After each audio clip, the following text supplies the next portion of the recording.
Today we're ranking Australia from 10 to 1. First place might surprise the rest of the world, but I'm sure Australians will agree. This is based on our personal experiences after living 3 months in Brisbane and Gold Coast. Australia is a big country with a lot of people, but still there is a lot of space, very wide sidewalks.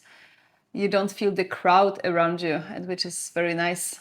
Yeah, and for example, train station, it looks like it's just opened and maybe it's in the middle of the day. So yeah, you have a lot of space here. Australia is a huge country, but they still have a rule that you have to walk on the left side if you are meeting someone coming from the opposite direction. It's a fantastic rule, we really like it, and we really want to bring it back to Norway and Europe so we don't crash into people or have that awkward moment. Which way are you going? It is very clean here in Australia. There are many people, many tourists, and even though the toilets are clean, the footpaths are clean, you are cleaning the walls at the train stations. And if you compare it to another big city, maybe 1 million people live in Brisbane, for example, and if you go to a European city, same size, and you go to a public toilet, it is a nasty experience usually. And I haven't seen any really nasty toilets here. No. Geez, mate, you have a croc in the garden and maybe some sharks in the water. We absolutely love the Australian accent, and it is of a cooler kind of way. It's kind of a Texas way of speaking British, so Yeah. it's a really charming way of speaking, and we Enjoy listening to it. enjoy listening to it. Yeah. CityCat, I really love you. The public transportation, especially in Brisbane, we really loved, and especially the CityCat. It was a boat traveling across the river and just a fantastic way of traveling. Yeah, it's just giving some value when you're on the boat. Yeah. On the water, it's always a bit different experience if you don't do it a lot in your own country. Of course, we mentioned that many times, the prices for the transport. Yeah. We cannot add more to that one. 50 cents, half a dollar for... Yeah. But I think it's going quite smooth, and the information, you have that app TransLink that is showing if something is delayed or not. It's working fine. We have to say that we really enjoyed walking around in the city and also in Gold Coast and meeting all the different animals, creatures that are walking around. So of course we have our best friend water dragon that we called gecko before, but now we know that is a water dragon. We have many small geckos here when we live on Gold Coast, meeting turkeys and chicken beans. It's really nice experience for us. It feels a little bit more exotic. Yeah, you had a fight with a chicken bin, and it's an enormous creature if you have it in your burger meal, standing in your fries, then you got a bit scared.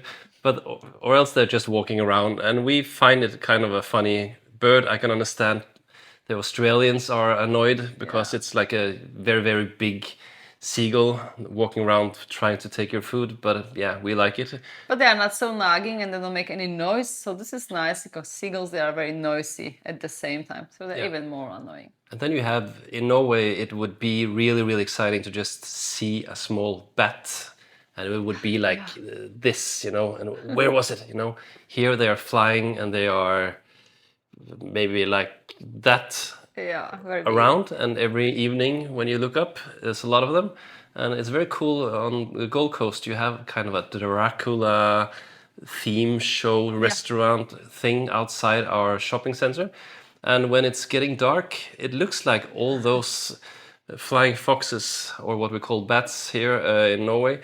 They're just flying from there, so it looks like Dracula is awakened. Cool, yeah, so that's a cool experience. Also, just walking, and we get used to it, but. It's cool. In Norway, we have birds, and it's very nice in springtime. And now it's going to be spring now, and then you start to hear the birds again, and it's fantastic. It's a cute little sound with some small birds talking to each other, you know. Here in Australia, it is different, and it's just so cool. And sometimes it can be annoying, but most of the time it's just a lot of different singing and sounds, and we have filmed many of them before.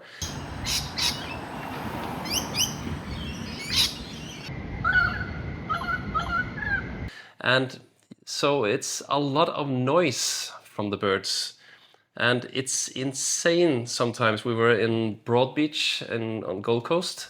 It was almost that you needed to close your ears to walk Yeah, there. that's true. Mostly in the evening, I think all the parrots just gather on some trees. So I would say there were hundreds making very, very loud noise. But otherwise, it's so interesting. I'm always trying to look up and where are you? Yeah. And sometimes you think it's a very, very big parrot. We have a small gray bird with a yellow dot here somewhere. Yeah. And it makes a very huge sound, cool singing, but it's around 6 o'clock in the morning or 5:30.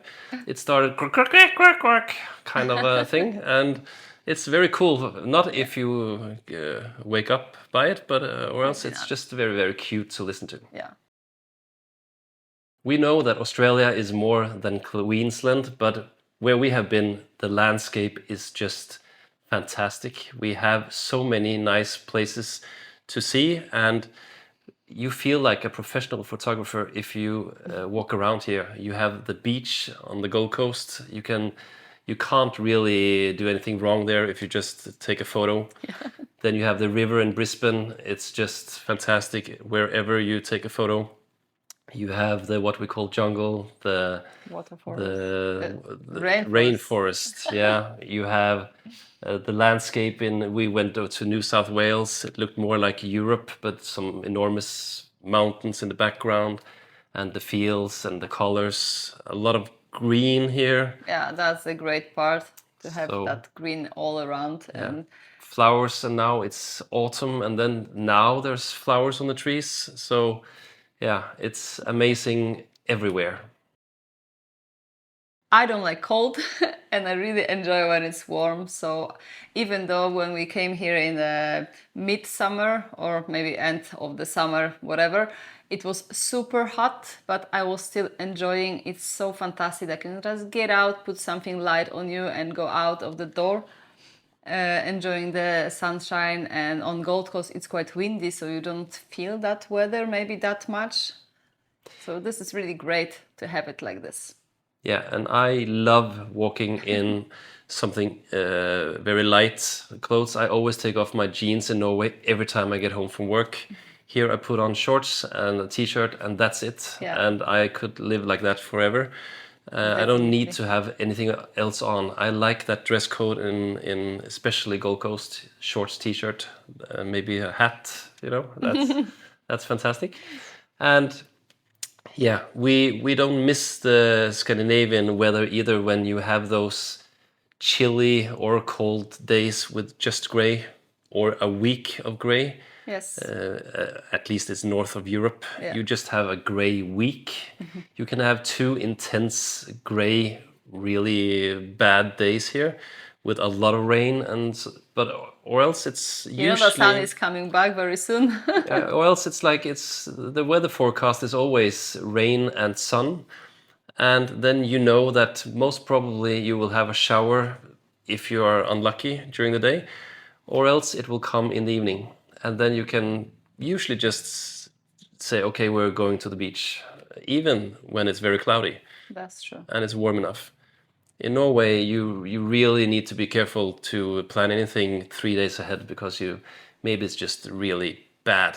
That's true. And I would say also in Norway, you can have a very good day and a lot of sunshine, and the temperature 27 degrees in the shadow or something during the summer sometimes. But then you have the cold wind coming suddenly, and it's also very tricky. I don't think you experience that here. I'm a teacher, and I see the kids here, the children in Australia. They have been taught how to behave amongst others, and the teenagers also. I feel that in Scandinavia, at least, it looks like they have done something wrong for many years now.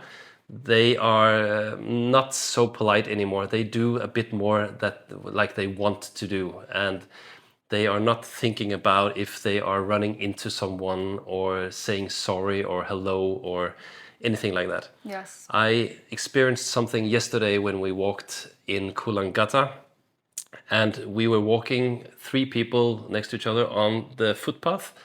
And then I looked behind me and I saw a young man, maybe he was 16 years old, on a very big bike. And then I started to say to the family, we need to make space for him. And he, no, no, no, no, you don't need to do it. You are walking on the footpath. I'm on a bike. And he was like making excuses because it was his fault that he was on the footpath. In no way he would just try to get past. Or get angry and like, Yeah, or not saying anything. And they are so... that's very nice when you're meeting someone on the way and then sometimes we also do like this. Where should we go? Oh, sorry. And each time it's like, I'm sorry. I don't know. It's... Yeah. And then the small talk, we are still not used to it. And I thought I was good, but maybe it's just compared to Norwegians. And I also think it's a generational thing. I went to Denmark and was deeply disappointed because many young people were now becoming Norwegians. I don't know. It's maybe it's still a bit more of the old way of behaving amongst others and have a little chat when you're waiting for the bus.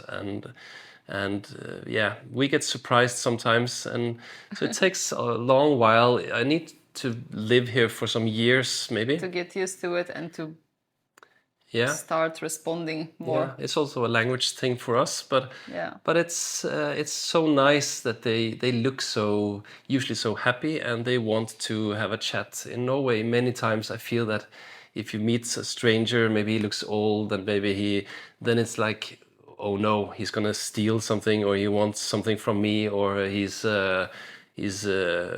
something wrong with him. I don't know, why is he suddenly talking to me? But here they just like to talk to each other.